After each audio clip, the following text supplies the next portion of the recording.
Perdão. Razão tem Ana Colasso, que diz que eu devia beber água quando começo a fazer as emissões. Bom dia, Ana. Bom, edição diária da Cor do Dinheiro e, neste caso, o dia 28 de agosto do ano da graça de 2019.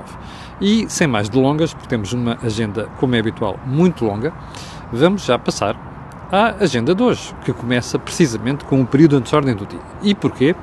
Bom, 2 pontos. Não se esqueça, quinta-feira, ainda a hora em terminar, vamos ter o nosso think tank, que é o regresso das férias, com o Joaquim Aguiar e o Jorge Marrão, já em Lisboa. Rui Rio apresentou ontem algumas propostas do PSD, algumas delas já vêm de longe, são de defesa dele de há muitos anos, para ajudar a reformar o sistema político. Bom, parece que é o segundo dia em que me vou manifestar de acordo com Rui Rio. Porque algumas das ideias que ele ventilou ontem, nomeadamente aquela que para mim é muito cara, que é a limitação de mandatos como deputado, fazem todo o sentido. E porquê? Porque nós temos em Portugal, primeiro, uma classe política mal representada no Parlamento, nomeadamente. Contam-se pelos dedos os deputados que não só têm destaque, isso não é muito importante, mas que têm um contributo assaz positivo para aquilo que é a dignificação da vida política em Portugal. Em segundo lugar, porque alguns desses deputados estão lá há uma série de anos. E eu confesso, sinceramente, que não percebo muito bem o que é que fazem. Por exemplo, você olha para talvez uma das figuras mais emblemáticas do Parlamento, Carlos César.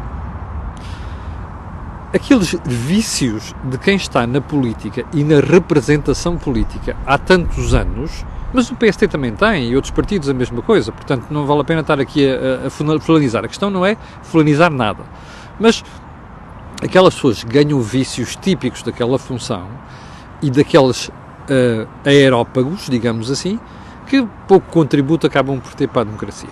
E, portanto, esta história da limitação de mandatos é uma ideia positiva. A dúvida que eu tenho é quantas pessoas nos vários partidos políticos estarão disponíveis para discutir isto. E é pena, porque, embora seja apenas uma proposta, um conjunto delas, neste sentido, ajudaria a trazer mais transparência à vida política em Portugal. E, naturalmente, por consequência, aproximar os cidadãos dos políticos, que é uma coisa que nós sabemos que há muito tempo que já não acontece. Bom, segundo ponto.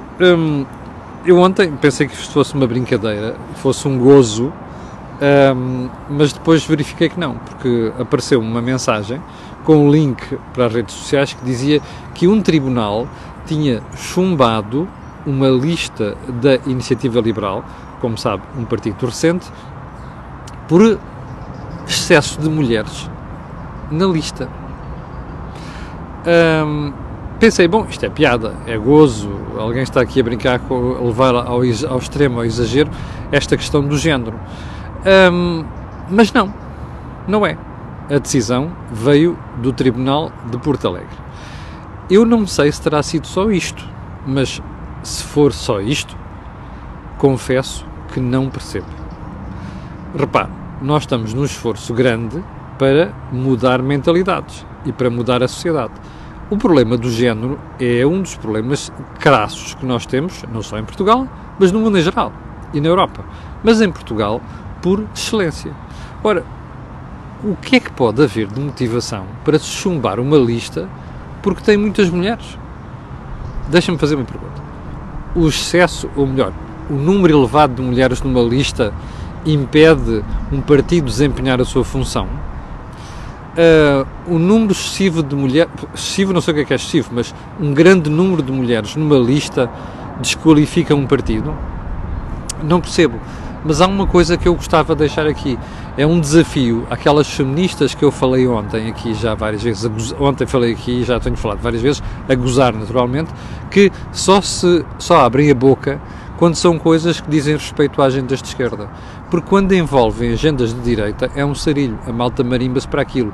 O que me faz perguntar se estão assim tão preocupadas com as questões de género ou estão preocupadas com as questões de género meio de baixo esquerda ou extrema esquerda. Vamos aguardar. e, sobretudo, vamos aguardar uma reação tão efusiva que nós vemos nestas pessoas normalmente para outras questões. 1000 pessoas em direto, muito obrigado pelo seu apoio e ainda vamos no período antes da ordem do dia. Então, ponto seguinte à agenda,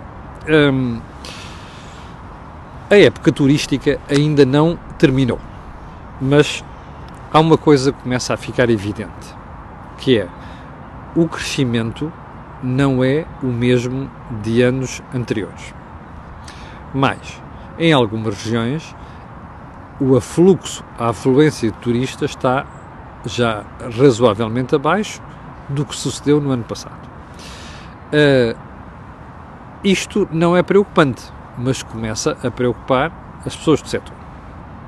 Duas coisas sobre isto. A primeira, só um distraído é que não conseguia perceber que o ritmo de crescimento do turismo dos últimos anos não se podia manter. Primeiro, porque há muitos destinos turísticos hoje em dia. Segundo, porque nós também não temos capacidade hoteleira para sermos invadidos brutalmente de um dia para o outro. E em terceiro lugar, porque aquela concorrência de sítios que não existiam há muitos anos, como o norte da África, como a Turquia, começou a fazer-se sentir em peso. O que leva a questionar muitas das teorias, inclusive de pessoas do Instituto de Turismo de Portugal, que diziam que não, o crescimento não tem nada a ver com o norte da África. Não era bem assim e não é bem assim. É verdade que não é exclusivo, mas aquilo teve um peso evidente por causa da agitação que se vivia naqueles mercados e que deixou de se verificar.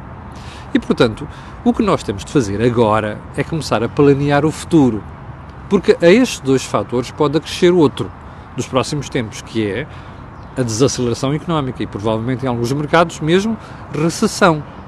E, portanto, nós temos que começar a preparar isto e começar a preparar outra coisa. Este esforço que nós temos tido precisa de ser reequacionado para os próximos 10 e 15 anos. Ou seja, nós precisamos de crescer mais na cadeia de valor, ou seja, ir buscar aqueles clientes que trazem uma margem superior. É esse debate que tem que começar a ser feito agora, porque se há área onde nós temos trabalhado bem intrapartidos, é a área do turismo. E como nós estamos a ver, isso dá resultados. Mas esse esforço tem que começar a ser feito agora. O último ponto do período antes da ordem do dia, houve vários espectadores ontem que, face à história de Elisa Ferreira ir para a Comissão Europeia em detrimento de Pedro Marques, me escreveram a perguntar: então, mas você acha que foi só a questão da senhora Ursula von der Leyen querer mulheres que levou António Costa a alterar a sua decisão? A sugerir que há mais qualquer coisa. Bom, eu não sei, é difícil muitas vezes nós conseguirmos ter acesso àquilo que é o racional que leva a estas tomadas de decisão. Mas eu vou dizer alguma coisa sobre isto. Não, acho que não foi só. O que nos leva à pergunta feita há uns meses, quando se anunciou a ida de Pedro Marques para a candidatura ao Parlamento Europeu. E quando se começou logo a falar em Comissão Europeia. Houve uma coisa que saltou à vista. António Costa queria fazer saltar Pedro Marques para cima. Porque, como se viu, ele no governo era um empecilho, não é? Falava muito, prometia muito, e depois, inclusive, metia-se em alhadas, inclusive, por exemplo, não é inclusive, por exemplo, toda a negociação à volta do novo aeroporto e a forma como foi conduzida, e aparecia muito pouco. Mas António Costa precisava de promover e dar algum reboçado a Pedro Nuno Santos. Mas aqui a questão era: o Parlamento Europeu chegava para Pedro Marques? Não sei, começou a falar-se dele como para a Comissão Europeia. O problema, já viu o que era? Ter Portugal numa pasta como desenvolvimento regional, ou então como fundos estruturais, mas ir ter lá alguém a desempenhar as funções como Pedro Marques desempenhou em Portugal, era uma vergonha. E era uma limitação. Portanto, se isso influenciou António Costa ou não, não sei. Sei que a decisão não terá sido apenas por motivos que têm a ver com género, ou seja, para sossegar a senhora von der Leyen, haverá mais qualquer coisa. Bom, a gente com o tempo há de acabar por saber. Em relação ainda à questão da nomeação de Elisa Ferreira para a Comissão Europeia, houve outros espectadores que colocaram esta questão, que foi: então isto não vem provocar ciúmes a Mário Centeno? Bom, Mário Centeno está em maré de azar nos últimos tempos, não é? porque ele tinha certas ambições, provavelmente não vai chegar lá, depois a saída, que era uma boa saída para ele, que era o FMI, não se concretizou. Mário Centeno está em perda, neste momento. O que ele disse ontem de Elisa Ferreira não nos permite destrinçar neste momento se aquilo foi sincero ou se ele não tinha outra solução. Mas também, como eu costumo dizer, o tempo vai nos dar resposta para isso. Eu sei uma coisa, António Costa está felicíssimo por poder ter Mário Centeno entalado e continuar em Lisboa. E oportunamente vamos falar por isso, vamos explicar porquê. Já percebeu, a maré económica pode estar a mudar. Bem, então vamos lá à agenda 2. Então não é que a receita fiscal continua a subir. Você tem, por um lado, governantes que estão sempre a vomitar a teoria de que pagamos menos impostos. E depois você olha para os números mês após mês e descobre que a receita fiscal continua a subir. Bom, e isto é só a receita fiscal. As contribuições também, e já lá vamos. Vamos lá tentar explicar primeiro isto. É que o Luís Guedes Soares, um dos nossos espectadores, perguntava-me há dias, então, mas o que é isto de carga fiscal? Porque há várias, até porque eu lhe vou falar daqui a bocadinho a propósito da entrevista da Assunção Cristas à TVI, vou-lhe explicar uma originalidade que eu ouvi ontem nos jornalistas presentes no debate. Mas carga fiscal quer dizer o quê? Somar todas as contribuições e impostos que nós pagamos ao Estado e depois pegar nesse valor e comparar com aquilo que é o peso do PIB, da riqueza que nós criamos. Ora, isto dá-nos uma ideia muito concreta da pressão que o Estado exerce sobre nós e da quantidade de contribuições que nós pagamos. Ora, isto permite comparar com outros países. Essa carga fiscal, neste momento, está em 35,4% do PIB. Um valor nunca ouvido em Portugal. Mas vamos lá, então, aos primeiros 7 meses do ano, números divulgados ontem pela Direção-Geral do Orçamento. Então, vamos lá. Só mais um ponto. Você já me tem ouvido falar aqui, 1.400 pessoas em direto, obrigado pelo seu apoio. Você tem-me ouvido falar aqui há vários meses, como já tinha ouvido falar em 2018, que a carga fiscal está a subir. Não é vai subir, está a subir. Eu disse-lhe isto em 2018 e jurei-lhe no primeiro mês deste ano que este ano ia acontecer a mesma coisa. Todos os números estão a apontar para se concretizar aquilo que eu venho dizendo. E um dia destes, de vir aqui, tentar explicar-lhe mais ou menos qual é que vai ser o valor deste ano, a avaliar pela tendência que neste momento existe do crescimento das receitas e também do PIB. Mas vamos ficar por aqui. A carga fiscal este ano vai voltar a subir. Pode ter toda a certeza. Então vamos aos números agora dos primeiros 7 meses do ano. IVA, no total, globalmente, ok? A receita fiscal subiu 6,3%. Quanto é que está a aumentar o PIB? 1,8%. Já viu quantos pontos percentuais acima disto está a crescer a receita fiscal? Bem, IVA, 8,9%. Ouviu bem? 8,9%. IRC, 7,4%, Imposto sobre as Empresas. ISP, Imposto sobre os Produtos Petrolíferos, sabe quanto é que aumentou? 9,4%. Diga uma coisa, você fica admirado do déficit ter caído 2 mil milhões, não sei quantos de euros, ou 2.245 milhões de euros? Não é nada de estranhar. Então, se a receita fiscal está a subir, e está a subir brutalmente, mais do que inclusive a despesa, é óbvio que o déficit vai cair, não é? Portanto, toda esta festa, em relação à baixa do déficit, você pode ter a certeza de uma coisa: está-lhe a sair do seu bolso. Não está a sair de eficiência do Estado. Não está a sair da contenção de despesa em certas áreas onde ela tem de ser contida, nomeadamente despesa com o pessoal. O déficit está a baixar porque você está a pagar muito mais impostos do que devia estar a pagar. O que leva a outra pergunta, e que eu gostava de ver muito debatida no programa eleitoral, por acaso ontem vi a Assunção Cristas defender isso na entrevista à TVI, mas já lá vamos, que é, porque é que o Governo, faça este crescimento da receita fiscal, não baixa os impostos? Repara uma coisa, o IVA podia baixar, não é? está a crescer a 9,4%. O ISP, o Imposto sobre os Produtos Petrolíferos, podia baixar. Se está a crescer a 9,4%, não faz sentido manter este ritmo de despesa. Faz para aquilo que é a política que o Governo tem seguido, que é tentar fazer estes brilharetes de reduzir o déficit, mas em vez de reduzir o déficit através da contenção de despesa, está a reduzir o déficit à custa do seu bolso. Percebeu? Bom, está a perceber porque é que eu lhe digo e reafirmo que você vai chegar ao final deste ano com uma carga fiscal mais elevada de sempre em Portugal? Está a ver? É claro que nessa altura já terá passado as eleições, não é? Bom, agora, mas eu ainda vou voltar a este assunto mais tarde e já vai perceber porquê. Aliás, os espectadores mais atentos, 1.500 pessoas em direto, neste momento já lá devem ter chegado, mas já lá vamos. Mais atentos não é mais inteligentes, os mais atentos já nem ter chegado lá, mas já lá vamos. Bom, ainda em relação à execução orçamental dos primeiros 7 meses do ano, as cativações continuam. Está a ver? Ou seja, você, durante os primeiros 7 meses do ano, sabe quanto é que o Ministro das Finanças desbloqueou das cativações que lá estavam guardadinhas? 11%. O resto continua tudo congelado nas gavetas do Ministério das Finanças. Já percebeu porque é que você tem episódios como 75 ambulâncias para o INEM que não são compradas porque as coisas continuam engavetadas no Ministério das Finanças, na Secretaria do Sr. Ministro? É por coisas destas.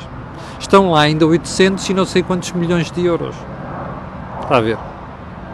É também desta forma que seguram os déficits. Mas há uma coisa que você pode ter a certeza, é que todas as dificuldades que você começa a experimentar em vários setores da economia, olha, a administração central, a história dos documentos, IMTs e o diabo 4 registros e isso tudo, mais o SNS, mais as dificuldades de educação, por falar nisso, continuam por contratar os 1.000 auxiliares, não é? O Ministério da Educação disse que ia contratar já para o início deste ano. O ano letivo começa daqui a uma semana ou duas. Ainda não há 1.000 funcionários contratados. Viu? É por causa destas coisas. Ponto seguinte. Esta ainda vai motivar uma análise nos próximos dias. O Ministério da Saúde abriu vagas para contratar só na região do Alentejo 129 médicos. Ouviu bem? 129 médicos. Sabe quantos médicos é que apareceram? 20. Ouviu bem? 20 médicos. Eu ontem comecei logo a ouvir disparates nas redes sociais. Ei, porquê é que não obrigam os médicos a ficarem no Estado e a serem obrigados a prestar a ser no Serviço Nacional de Saúde em exclusivo nos primeiros anos depois do internato e não sei o quê? Está a ver? Um socialista pensa sempre desta maneira. Um estatista pensa sempre desta maneira, que é, pois já o Estado a controlar isto. Bom, veja a manchete do Diário Notícias de hoje. Os hospitais privados estão a conseguir ir buscar médicos de especialidade que depois não querem ir para o público. Diga-me uma coisa, é só porque ganham melhor? Não. Esta pancada de pensar que o Estado é a coisa mais importante do mundo, mas depois quando não é, a gente tem que fazer de conta que o Estado é, nem que você imponha, dá nisto. Só apareceram 20 médicos para concorrer para o Alentejo, há outras razões. Infelizmente, isto passa-se há décadas, percebe? Há décadas que esta marmelada sucede. E a conversa de idiota é sempre a mesma.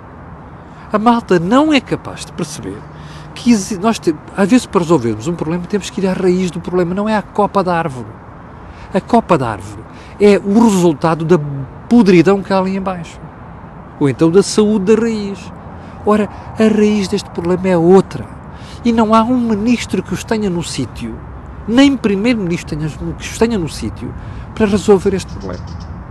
E, portanto, você, enquanto tiver gente a pensar desta maneira, você pode acreditar que no próximo ano, e no ano a seguir e por aí adiante, vai continuar a ter entre as montes, nas beiras e no Alentejo, estes problemas.